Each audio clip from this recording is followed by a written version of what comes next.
P D M کی رہنما راجہ ریاض نے اسمبلی میں اپنی ہی پارٹی سے شکوہ کیا تو ٹویٹر پر پشانتے ٹاپ ٹرینڈ بن گیا۔ لوگوں نے دلچسپ میمز بھی بنا ڈالیں۔ راجہ ریاض نے تحریک انصاف کو چھوڑ کر اتحادیوں کا ساتھ دیا تو لوٹا بن کر اسمبلی میں بیٹھ گئے۔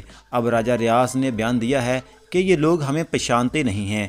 رانا تنویر صاحب موجود ہیں اور بھی لوگ گواہ یہاں بیٹھے ہوئے ہیں جن کو آج ہم نظر نہیں آتے، جو آج ہمیں پہچانتے نہیں۔ ان میں سعد رفیق صاحب بھی شامل ہیں جن کو ہماری نظر آج ہم نظر نہیں آتے، لیکن اس وقت یہ کہتے تھے کہ راجہ ریاض جو کام تم کر رہے ہو پاکستان میں سنہری تاریخ لکھی جائے گی۔